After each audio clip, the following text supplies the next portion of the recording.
Nag-ala Spider-Man ang isang construction worker sa Davao City na umakyat sa bubong at kable ng kuryente sa mismong araw ng Pasko.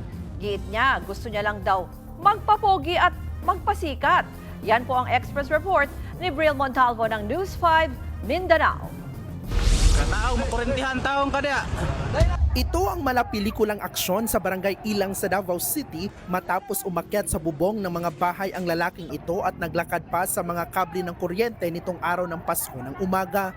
Hindi alintanan ng lalaki ang delikadong epekto nito at posible siyang makuryente. Makurintihan ng taong kadya, kanaog na, kay imong mga anak, dagulat. Pinakiusapan pa siya ng mga residente sa lugar na bumaba pero ayaw niyang magpaawat. Hanggang pinagpatuloy niya ang paglalakad sa mga bubong at pagtawid sa kable ng kuryente. Hindi na nakunan sa video ang mga sumunod na pangyayari pero bumaba ang lalaki at umakyat muli sa poste ng kuryente. Dito na naman siya naglakad sa mga kable ng kuryente. Nagresulta naman ito ng matinding traffic sa lugar. Pansamantala ring pinutol ang linya ng kuryente sa lugar para hindi makuryente ang lalaki. Matapos ang 2 oras na negosasyon, napababa rin ng rescuers ang lalaki. Kinilala ang lalaki sa video na si Piolo Apor, isang construction worker. At nang tanungin kung bakit niya ito ginawa, Wala, buhat ako to eh. At soup, ay kuhan lang, ba sikat lang. aminado rin siyang gumamit ng illegal na droga bago niya ito ginawa.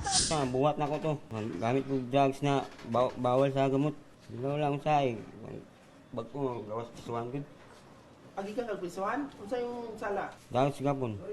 Humingi naman ng paumanhin sa publiko ang lalaki sa kanyang ginawa. Sa ngayon, nakakustudiya na sa pulisya si Piolo at mahaharap ito sa reklamong alarms and scandals. Nagbabalita mula sa frontline, Pirma na. Bril Montalvo, News 5, Mindanao. Mga kapatid, Ruth Cabalco, para sa mabilis na pasada ng mga balitang dapat niyong malaman, mag-follow at mag-subscribe sa social media pages ng News 5.